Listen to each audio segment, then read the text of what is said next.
So in last lesson, we were talking about, how kids learn from mistakes and failures and those kinds of things, and how they naturally there's a pulling back that happens. You can't keep your kids forever, that kind of stuff. Let's kind of launch off from there, okay? When you try and hold on to your kid to a stage that they're moving from that stage, they're transitioning, and you fail to adapt. You fail to be flexible with the changing of age and the changing of understanding and changing of circumstances. And obviously, those changing of circumstances are even more so confused by the process of divorce or anything kind of thing that wrecks with the security of a child.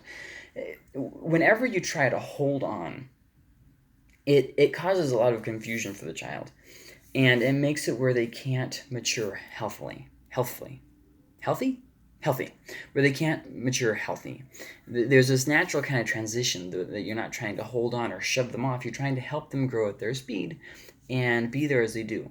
And what happens a lot of times is we try to hold on, or we try a premature expulsion, trying to, like in school, okay, you have to keep up with the rest of the class, even if you're not grasping it like they are, or as they're supposed to be, whatever.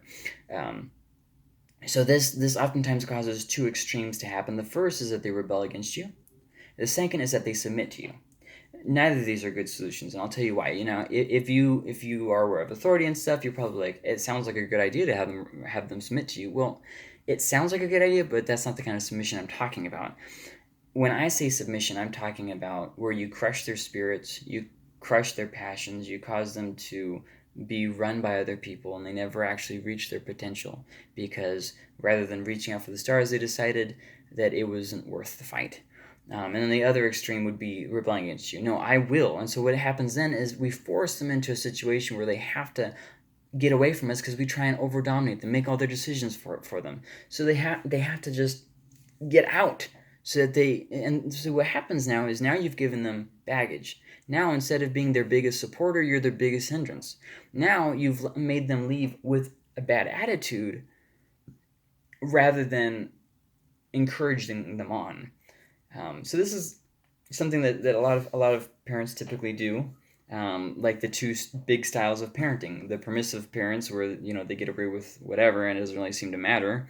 Whatever, make a big mess in the store. Who cares? And then the other parent who's just completely dominating their children. Um, so you have to stop yourself and ask, what are my motives? What's my attitude in this? Am I doing this in a way that's benefiting them, or trying to hold on to my ideas? And not to say that holding on to a value or a belief is important, but we're not talking about that. We're saying, okay, well, I don't want my child to act like this or to do this, and it's like you can't micromanage every single aspect of their life. They are people. You have to treat them like people. You have to treat them with respect. I'm not saying you have to let them rule you. That's not what I'm saying at all. But you do have to. It's kind of a, if you want respect, and if you want them to submit to your authority in a healthy way, you have to earn respect. You have to show respect. It's how are they going to learn what respect is? Well, by you. How are they going to know how to treat authority figures? By you. So this is kind of an important thing. Sometimes we do something like this. Well, the buck stops here, and I'm the head of the house, which is, I don't know, maybe that's a true statement. I don't know. It depends on the situation, I guess. But the problem is that doesn't really do much to teach them. See, that removes the experience, and so they might cower to you so long as you're there. But what about when they're on their own? Now they learn to disobey you in ways that they won't get caught. Now they learn to do whatever they want, but not tell you about it. See, you've established as a kid, when they were a kid, that they can't come to you. So then they go into these teenage years without um, uh, a trust relationship with you to feed off of. So then you start having tension, and you try and revert back to the same things. You're not going to talk to me like that, mister. Or talk to me like, yeah, I said that right. Like that, mister. And it's like, well, okay, I see what you're trying to do, but there's better ways to go about it. And the always going to the power move is a common thing, but not really the best of things. So what happens is when toddlers are cute, we let them get away with murder. We don't establish rules and structures, or we go to extremes. And then as they go into toddlers, they're not cute anymore. So they're like, man, oh man, this little kid's a brat. And it's like, well, hold on. It's not that they're a brat, it's that they're dealing with a lot of emotions. They're trying to figure stuff out. They have the arrogance of I know everything that's happening, kind of hitting them at the same time. There's just a lot of things going on. School is a nightmare. If you send your kids to public school, it's basically like sending them to torture every day. I mean, it's just a lot of things that they have to adapt to, and they can really be different people every day as it is. But then when they go in the morning, you don't know what happened at school, and then they come back, and it could be a different person when they come back. So here's the thing you got to ask yourself: are you trying to help them make life decisions, or are you trying to make them live in fear of you? Well, I can't just let them. Okay, I get that. I understand. But remember, you have to ask yourself, what am I trying to accomplish? And is this accomplishing that? A lot of times, we, for instance, spank our kids because we want to get back at them, show them that we're the boss. It has nothing to do with them. It has to do with us. See, and that's not a good thing. That even if you, regardless of whether you believe in spanking or not, that's not the way spanking should be used. So let's look at some more stuff here. Are you equipping them to not need you, or are you making sure they always need you? Oftentimes, you see people do this when their kid has something like autism. Okay, I'm just gonna teach them to be dependent on everybody else, and everybody else just has to work around them. Or you can teach them as much as they can to push themselves, be a productive member of the society. You don't have to have your handicapped child be a handicap, like what am I trying to say? You don't have to give your handicapped child the idea of give, the idea of take. You know what I mean? The idea of everybody work around me. Um, don't hold your kids back from maturing. This is hard to do because we want to keep them in that stage that was fun or whatever, and maybe we don't like this stage. But the thing is you have to help them to mature. And those are kind of big things. We're not trying to keep them as our little man, which is a hard thing to do.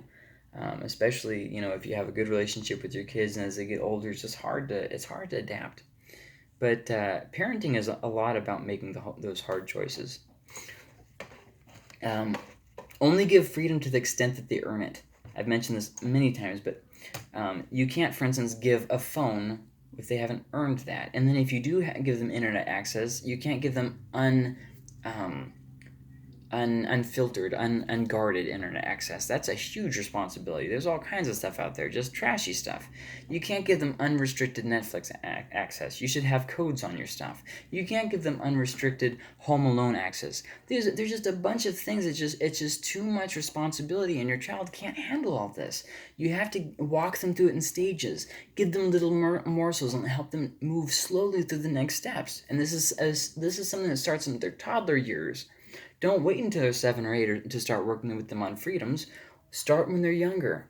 Maybe let them spend their money how they want. And then, if when they're out of money, say, okay, well, not, well, I told you so, not that. But have them learn by the consequences of their actions.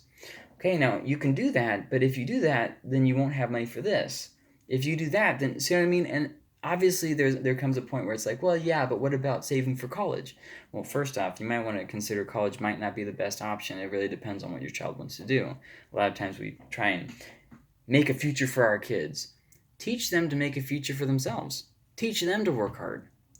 And well, there's a lot of different things we could say about that, but as a parent, you have to walk this awkward line of trying to provide for your kids and helping your kids and teaching your kids, but then also letting them make decisions, letting them make mistakes. And it's hard. And I'm not trying to say that it isn't hard, but the same goes with finances too. Here's a way that you can walk them through, okay? Start giving them an allowance of like $5 every 2 weeks or something like that. Something small. It doesn't have to be big. And then, let them carry that money on them. And then give them options of what to do with it. Hey, you can save it. You can buy candy. Whatever. Or it can even just be like $1. It just depends on your abilities or whatever. And so then your child learns the idea of money and about that kind of stuff. But if they do something like, for instance, if they don't follow through on their chores or something, say, look, you didn't do your chores, so you had to pay for someone else to do your chores. You paid me. See what I mean? Or if they have a sibling, hey, ask the sibling to do it, give their allowance money to that person. This is the realities of life. And there's a lot of good lessons like that to be learned. So teach them, give them opportunities to be responsible, but teach them to be responsible. Give them opportunities to be accountable, but teach them to be accountable. And so don't just give responsibility that's not guarded. Letting your teenagers just walk around with cell phones all the time, that's just a big mistake. And a lot of times, well, I don't want them to be made fun of. Here's the thing: you have to decide what's best for your child, not based off of peer pressure, but based off of research, off of facts. For instance, research shows that screen time for children is very highly addictive. It's very bad for them in their development, and yet we still do. Autism is made a lot worse by sitting your kids in front of the TV, and yet we still do. It's like we want to do things our way and be blind to the consequences. Don't support your kids making foolish life decisions, okay? Like, especially when they're teenagers. You don't always have to bail them out. Oh, well, they called me from prison again. Well, maybe you should leave them there.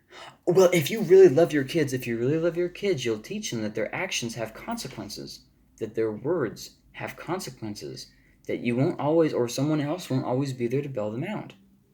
It's a hard love, but it's a necessary love. They need to learn about consequences. They need to learn about maturity. You can't just act however you want and expect everybody else to just work around you. If they have mental issues, look, life is hard with depression and anxiety. I am speaking here from experience. But the whole world doesn't care. They out there, they don't care. They don't care if I kill myself today. They don't care if... They just don't care about me. I can't live dependent off of their acceptance, off of their working around my disabilities. I can't depend on that. So I have a kid who has very similar disabilities to me. What am I teaching her? Well, I'm not coddling her. I'm teaching her she has to face these things. She has to work through them, because one day I'll be gone. And I can't guarantee that she'll get married or whatever. I can't guarantee that anybody out there is going to care. And I don't want her committing suicide when she's a wonderful, wonderful girl. See, I got to plan for a future, not for making her happy right now. That's a hard decision to make, but as a parent, you have to make these hard decisions. And you can't go with what feels right all the time, but you got to do what's best for them. Now, kids need consistency. They need consistency in the home environment and how you deal with them, any kind of discipline or reward system, whatever you use, they need consistency in that. But here's where things get a little bit confusing. Research shows that girls typically do better when you are, as a father, are firm with them. I don't know why, just how it is. Meanwhile, boys are kind of the opposite. Boys typically do better if you aren't too rough. Typically what happens is we're too rough with our boys, not me personally, I mean people, and we're too lax with our girls. And so what happens is our girls get into trouble. When the research shows we should be firmer with our girls and not so critical of our boys. Well, I don't want them to be a pansy. Well, I get that. I really do. But also remember that you have to validate your kids. You have to lead them on. And you might say, well, I think you're saying this, so I'm going to choose to be offended. Use your brain and use your conscience. That's a pretty good thing. Every child's different. If somebody tells you this is the way that you parent, don't listen.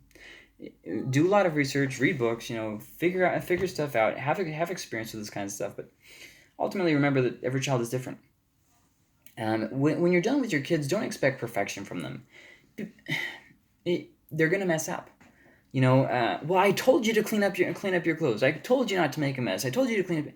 Yes, this is their first time going through this whole toddler phase or going through this whole teenager phase. There's a lot of things going on there. Maybe you have too many things for your teenager to do. Maybe you don't have enough things for your teenager to do. Maybe you aren't teaching your teenager that they are a member of the family, that they are valuable, that they are irreplaceable, that they matter to you. Maybe you're just not spending enough time with your kids. There's a lot of things that need to be thought about. As a parent, it's okay if you do things wrong, but think about these things. Don't expect perfection from your kids. Be patient with them. They're younger. Their reasoning hasn't developed. They're inexperienced. Life is new to them. They're undeveloped. There's a lot of things. Just don't expect perfection. you have in many different ways. Don't expect perfection with them in sports or in school or with cleaning or with doing the dishes, or don't expect perfection. And remember that this biblical warning is good for parents too. To the extent that you judge, you will be judged. So you need to remember to give grace and mercy and to really genuinely be interested, and remember to put the relationship with your child above the task of your child. And those kinds of things are just really significant. So I hope that this was helpful, and we'll pick up next time with continuing this discussion. So, okay, bye.